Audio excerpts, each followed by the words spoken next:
One of the very early targets of the counterintelligence investigation opened by the FBI back in 2016, the one that started the ball rolling on the investigation into the Trump campaign's dealings with Russia, has been cleared in the special counsel's investigation. Former advisor to Donald Trump, Carter Page, was placed under government surveillance in 2016. He was also targeted by at least one FBI informant. But Page has insisted he was never the least bit concerned that he would be indicted. Carter Page joins us now to share his story, to discuss the outcome of the special counsel's investigation. Carter, thank you so much for being here, man. We appreciate it. Yeah, thanks for coming back, Carter. Now that we have results of this investigation, what is your initial reaction? Is this full vindication for you? It's basically what happened over the weekend with the Sunday initial announcement was just, to me, stating the obvious and essentially confirming what I've been saying for the last 2.5 years, ever since I sent a letter to then Director Comey on September 25th, 2016, calling, this attack on me a witch hunt. And the attack more directly, I was sort of the main epicenter at the beginning, but really an attack on President Trump and his campaign, Carter, then candidate Trump. What has this experience been like for you as a human being? I mean, what was like the most difficult moment, at least in the public eye? You've been incredibly buoyant, sort of unflappable. What was this experience like to go through, and what was the hardest part? Well, I think, I know you have Matt Taibbi on later. Right, Rolling Stone journalist. Yeah, and he had a great piece about the misinformation in the media over the course of the last several years, and that to me was the biggest takeaway. What I learned. I mean, basically everything that was said about me was completely outrageous. It must have just been maddening to watch something come out that isn't true or is wildly off base, and not to be able to really do anything about it. Yeah, well, I always knew that eventually the truth would start coming out. And again, what happened this past weekend is really just a sideshow. I think you're going to have Congressman Biggs on, from House Judiciary as well today, and what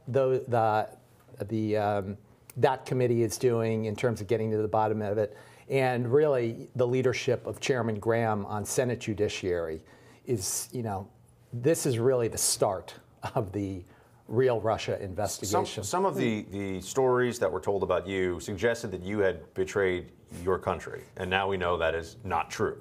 Do you feel like your country, though, in some part betrayed you, given that the FBI, some of the intelligence community, surveilled you, used you as a pretext to go after the Trump campaign? Did the United States government violate you? Well, there were certainly a lot of violations, but I try to look at things from a big picture perspective. There were some criminals that did totally unconscionable behavior. And so, I take a step back. Like Manafort and some of the people that have been indicted? Or who No, I'm talking about the government. Yeah, okay. Well, people within the government, but also within the DNC, which funded this, and a lot of their operatives / highly paid consultants. There was a lot of money flows going on behind the scenes. And so, again, we're at the very start of this investigation. We're really in the initial days and hours. Are you going to, speaking of that, do you think you'll be named in the full Mueller report when it's released in a few weeks? Anything that would be specified would, there's nothing to it in terms of, what I was. But are you expecting there might be vindication, that they might bring you up in the context of there was nothing, there was no there there? There's no question that there's no there, right? But I think getting to your point. How do we get justice for you, Carter, is what we're trying to get at here. Well, I think next, again, what happened this weekend was a sideshow. April 5th, a week from Friday, there is a brief from the U.S. Department of Justice being filed in the Second Circuit Court of Appeals in New York City. That is related to part of the litigation I've been involved in. And they've had, similar to what we saw with the crimes in the FISA court with their false pleadings, the U.S. Department of Justice's false pleadings, we've seen similar related to this fake news that Matt Taibbi was talking about in the Court of Appeals, or in the Southern District of New York.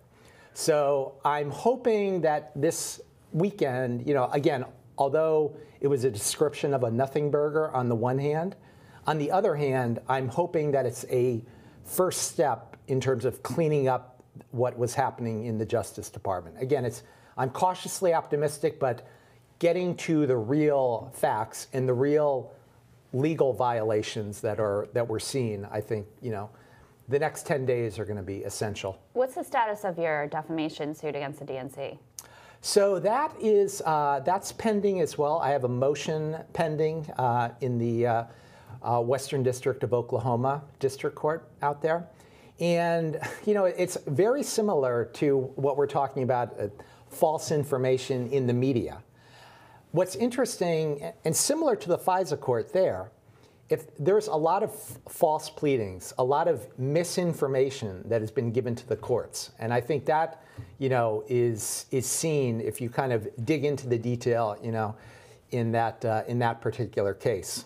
So we'll see. I think it's going to be really difficult for the various defendants who I'm currently in court with to keep holding up this farce, similar to what we've seen in the media on television and on the internet over the last few days. Do you expect that you'll receive a declination letter from the Department of Justice, essentially stating officially that there will be no charges against you, in a sense, clearing your name, in written format? And do you expect to get one, and do you want one? I've never had any fear. I mean, to me, again, it's all a big sideshow. The special counsel, this is amazing. The special counsel was coming after you. You were at the center of this whole conspiracy for a while, and you've never had any fear. This is astonishing. Well, look, I know that didn't do anything, but there are other people who say they didn't do anything, and they were terrified. End up in trouble. Look, listen, this goes to the overall point that we're discussing here.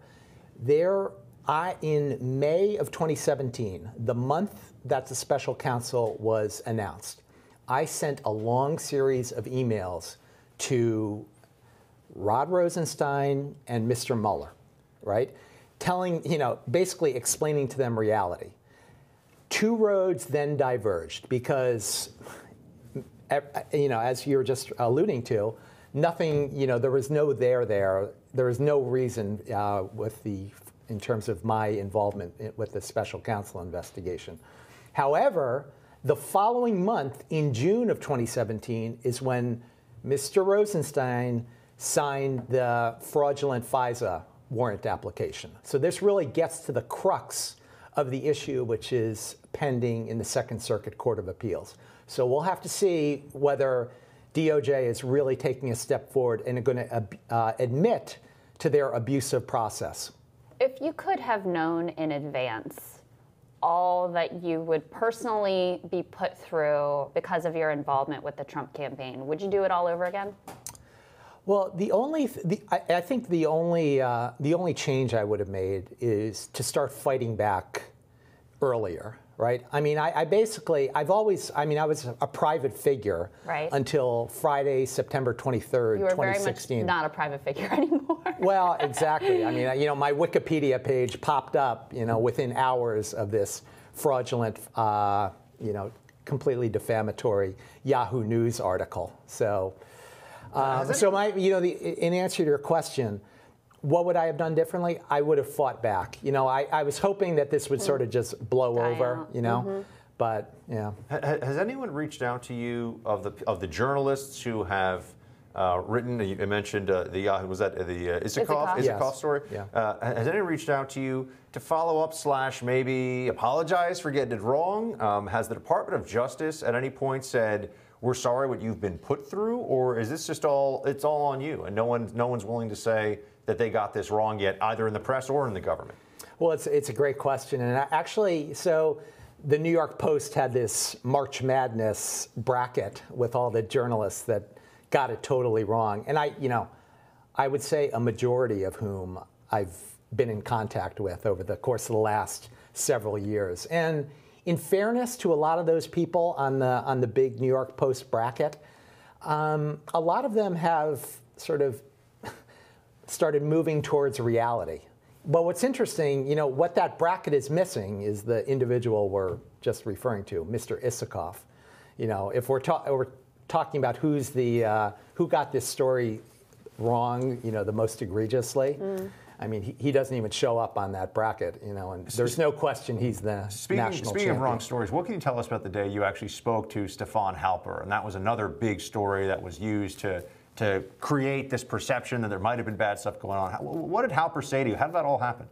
Well, again, you know, there's been a lot of allegations about him, and similar to what I'm referring to about the completely fraudulent reporting of Yahoo News, I am careful just to make sure that, you know, talking about, I have no accusations against Mr. Halper, right? I mean, all of my conversations with him were totally innocuous, benign, and actually your John Solomon has had some incredible reporting following this story, and he said that, which is true, you know, I think getting to your question of what did we talk about, he said that, you know, there's various intelligence, you know, the intelligence agencies knew, given the fact that they allegedly were talking with him, but they knew that, you know, the things I was saying and the reality which I was explaining to Mr. Halper was completely exculpatory, right? Everything that I said was, you know, just shows how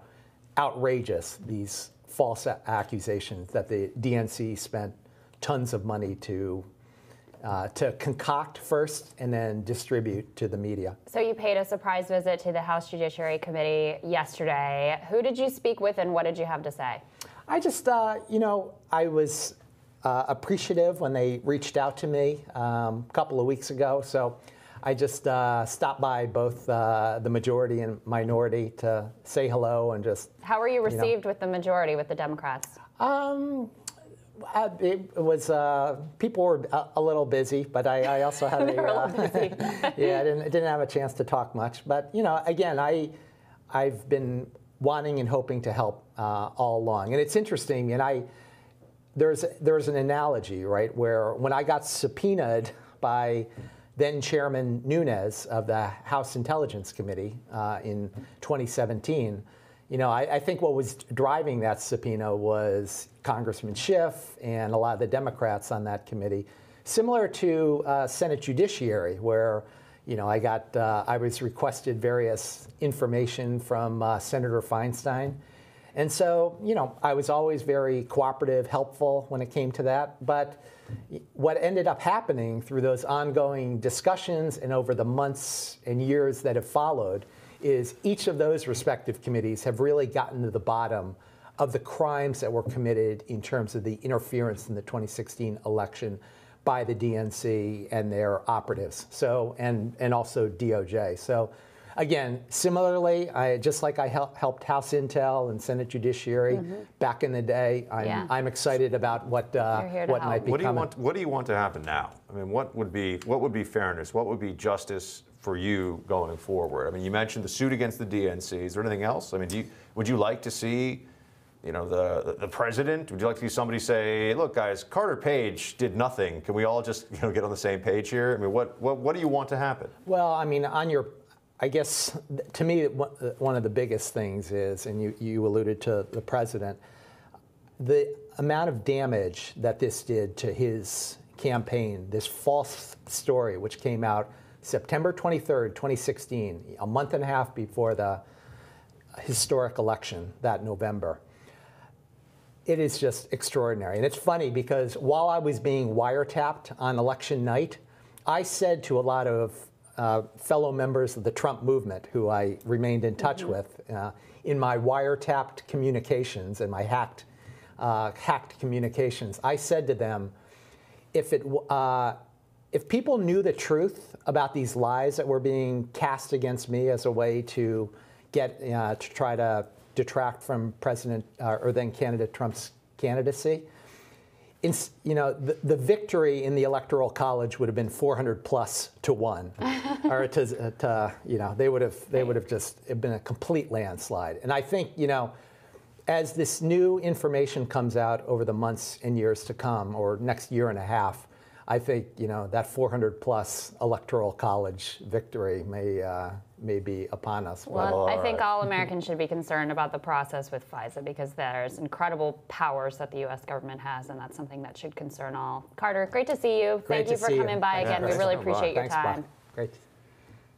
Who bears responsibility for political rhetoric? Former Homeland Security Director Jay Johnson says coming to an answer isn't that simple. He also tells us his thoughts on the Mueller report and border security. And also, Republican Congressman Andy Biggs is going to join us from Capitol Hill. He's going to discuss the potential investigation into the Justice Department itself, that in the wake of the Mueller report. All this when Rising continues.